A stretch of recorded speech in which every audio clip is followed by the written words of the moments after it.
یہ صرف دین اسلام نے دیا ہے۔ اگر آج بھی عورت اپنا تحفظ چاہتی ہے، اپنی عزت چاہتی ہے، اپنا مقام اور مرتبہ چاہتی ہے، معاشرے میں اپنی عزت چاہتی ہے، تو اس کو دین کی آغوش میں آنا ہوگا۔ دین نے جو حقوق دیے ہیں ان کو سمجھنا ہوگا، ان کو حاصل کرنا ہوگا۔ یہ دین کے بغیر یہ حقوق آپ کو کہیں اور نہیں ملیں گے۔ میرے محترم سامعین اکرام، پھر جب انسان کا خاندان بنتا ہے، گھر میں ہم رہتے ہیں، تو اس خاندان کے اندر سب سے قربت کے جو رشتے ہیں، ماں کا رشتہ ہے۔ عورت کا تذکرہ کروں، ماں کا رشتہ ہے، اس کے بعد بہن کا رشتہ ہے، بیٹی کا رشتہ ہے، بیوی کا رشتہ ہے۔ یہ 4 رشتے ہیں۔ اور اگر یہ عورت ماں کی صورت میں سامنے ہے تو اس کے حقوق کا اسلام الگ تذکرہ کرتا ہے۔ اگر بہن کی صورت میں ہے تو الگ تذکرہ کرتا ہے، بیوی کی صورت میں ہے تو الگ تذکرہ کرتا ہے، بیٹی کی صورت میں ہے تو الگ تذکرہ کرتا ہے۔ ایک ایک کے حقوق اسلام بیان کرتا ہے۔ عورت کا جو بھی رشتہ مرد کے ساتھ ہے، ہر ایک کے حقوق الگ اللہ نے ذکر کیے، اللہ کے نبی نے ذکر کیے۔ قرآن کیا کہتے ہیں؟ اگر آپ کے سامنے عورت ماں کی صورت کے اندر ہے تو ماں کا کیا مقام ہے؟ قرآن کہتا ہے وَلَا تَقُلْ لَهُمَا اُفٍّ، کہ اپنی ماں کو اف تک بھی نہیں کر سکتے۔ اس کی کسی بات پر تمہارے ماتھے پر شکن نہیں آنی چاہیے، کوئی بات تمہیں اس کی ناگوار نہیں گزرنی چاہیے۔ وَلَا تَنْهَرْهُمَا، تمہاری زبان پر تمہاری ماں کے بارے میں ایک لفظ بھی سختی کا نہیں آنا چاہیے۔ وَقُلْ لَهُمَا قَوْلًا كَرِيمًا، قرآن کہتا ہے کہ تم اپنی ماں کے ساتھ نرمی کا معاملہ، محبت کا معاملہ، شفقت کا معاملہ، ادب کا معاملہ کرنے کے پابند ہو۔ کیوں کہ الجنت تحت اقدام الامہات، اللہ نے جنت تیری اسی ماں کے قدموں کے نیچے رکھی ہے۔ اگر جنت چاہتا ہے تو بچھ جا ماں کے قدموں کے اندر۔ جتنا ماں کے سامنے عاجزی کرے گا، یہ ماں کے حقوق ہے، جتنی انکساری کرے گا، جتنا ماں کے قدموں سے لپٹ کر رہے گا، یعنی کبھی اس کی بات کی نافرمانی نہیں کرے گا۔ کب تک؟ جب تک کہ وہ دین کے خلاف تجھے حکم نہ دے۔ اس پر بھی بات میں کر چکا ہوں کہ ماں باپ کی تابعداری کہاں تک کرنی ہے؟ وہاں تک، ہر معاملے میں جہاں تک وہ اللہ اور اللہ کے رسول کے دین کے خلاف کوئی حکم نہ دے، وہاں تک تابعداری کرنی ہے، پھر جنت ملے گی۔ آج کی اولاد ماں کی، اپنے ماں کی باپ کی چند ضروریات پوری کر کے، چند ضروریات پوری بھی نہ کر کے، آج کے معاشرے کے اندر کچھ تھوڑا بہت خیال رکھ کے بھی اس خوش فہمی کے اندر ہوتا ہے کہ میں نے ماں باپ کا حق ادا کر دیا، میں نے اپنی ماں کا حق ادا کر دیا، میں نے بڑی خدمت کی اپنی ماں کی۔ میرے محترم سامعین اکرام، میں کہتا ہوں کہ وہ ٹھٹھکتی رات میں جب ہم چھوٹے تھے اور رات کی اس سرد رات پہ ہم نے اپنے بستر کو گیلا کیا تھا اور ہماری ماں نے اس گیلی جگہ سے ہمیں اٹھا کر خشک جگہ پر رکھ کے اس سردی کے اندر اس ٹھنڈی اور گیلی جگہ پر خود سوئی تھی۔ ساری زندگی اگر ماں کے قدموں میں انسان بیٹھا رہے، اس ایک لمحے کا قرض بھی پورا نہیں کر سکتا۔ یہ کیسے سوچ سکتا ہے انسان کہ میں اپنی ماں کا حق ادا کر دیا؟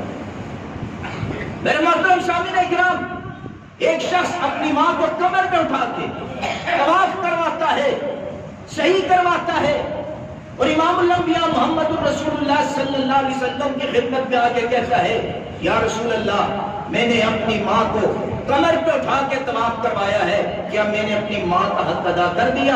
اللہ کے نبی صلی اللہ علیہ وسلم نے فرمایا تو نے تو ایک سانس کا حق بھی ادا نہیں کیا، ایک سانس کا حق۔ ماں باپ کی قدر کرے، اب جن کی مائیں حیات ہے غنیمت سمجھے، اللہ نے ان کے قدموں کے نیچے جنت کو رکھا ہے۔ اگر جنت حاصل کرنا چاہتے ہو تو ماں کے حقوق ادا کرو، اور ماں کا حق کیا ہے کہ ساری زندگی تابعداری کرو، ساری زندگی فرما برداری کرو، کبھی اس کو کسی چیز کی کمی محسوس نہ ہو۔ اور یاد رکھو کہ ماں کے حق اللہ نے باپ سے زیادہ رکھا ہے۔ ماں کا حق، صحابی نے پوچھا یا رسول اللہ سب سے زیادہ حق کس کا ہے؟ اللہ کے نبی نے فرمایا تیری ماں کا۔ پھر پوچھا کس کا ہے؟ فرمایا تیری ماں کا۔ پھر پوچھا کس کا ہے؟ اللہ کے نبی نے فرمایا تیری ماں کا۔ اور چوتھی بات پوچھا کس کا ہے؟ فرمایا تیرے باپ کا۔ باپ قوی ہے، باپ طاقتور ہے، باپ کے اندر حوصلہ ہے، باپ کے اندر برداشت ہے، لیکن ماں کمزور ہے، ماں عورت ہے، اللہ نے اس کو کمزور پیدا کیا ہے۔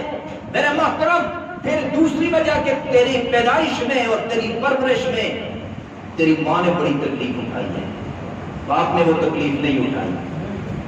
کیا کہتے ہیں قرآن؟ حملتہ امہ کرہا ووضعتہ کرہا، تیری ماں نے تجھے پیٹ میں بڑی مشکل سے اٹھایا تھا اور پھر بڑی مشکل سے اس نے تجھے جنم دیا تھا۔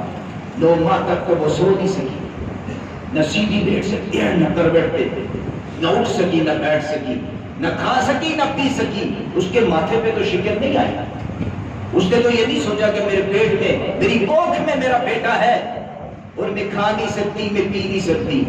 اس کا سارا آرام و راحت صرف تیرے ایک خیال سے ختم، اس کے سارے دکھ تیرے ایک خیال سے ختم ہو جایا کرتے تھے اور وہ دکھ راحت میں بدل جایا کرتے تھے کہ اللہ مجھے اولاد دے گا۔ اور جب یہ اولاد جوان ہو اور اپنی ماں کے سامنے ہی اکڑے، اپنی ماں کے سامنے ہی بدتمیزی کرے، اپنی ماں کی نافرمانی کرے، پھر کیا ہے؟ کہ جنت نہیں ہے، پھر اللہ کی جہنم تیری منتظر ہے۔ یہ کون سکھائے گا؟ یہ دین سکھائے گا، اسلام سکھائے گا۔ کس نے سکھایا؟ امام الانبیاء محمد الرسول اللہ صلی اللہ علیہ وسلم کے دین نے یہ بات سکھائی ہے۔ میرے محترم سامعین کرام، یہ تو تھا اگر عورت ماں کے روپ میں تمہارے سامنے ہے تو ایک خاکہ میں نے آپ کے سامنے عرض کیا، ورنہ اگر صرف ماں ہی پر گفتگو کرے تو کئی جمعے نکل جائیں گے۔ اور اگر یہ عورت بیوی کی صورت میں ہے تمہارے سامنے تو اللہ کے نبی صلی اللہ علیہ وسلم نے ایک حدیث ایسی بیان فرمائی کہ اگر وہ سمجھ آ جائے نا انسان کو تو بیوی کا مقام بھی سمجھ آ جائے گا۔ اللہ کے نبی نے فرمایا خیرکم خیرکم لأہلہ وانا خیرکم لأہلی۔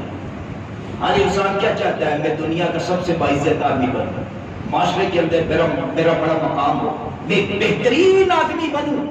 اور اللہ کے نبی نے فرمایا کہ تم میں سب سے بہترین وہ شخص ہے جس کا رویہ اپنی بیوی کے ساتھ، اپنے گھر والوں کے ساتھ اچھا ہو۔ بہت بڑا بزنس مین ہے، بہت بڑا افسر بن گیا، لیکن اس کے گھر میں اس کی بیوی اس سے نالا ہے، کوئی مقام نہیں دنیا میں۔ لیکن اگر تو غریب ہے، چٹنی کے ساتھ کھانا کھاتا ہے، تیرے گھر والے تجھ سے خوش ہیں، تو کائنات میں سب سے بہترین ہے۔ یہ اللہ کے نبی نے فرمایا خیرکم خیرکم لأہلہ وانا خیرکم لأہلی۔ اللہ کے نبی نے فرمایا تم میں سب سے بہترین وہ ہے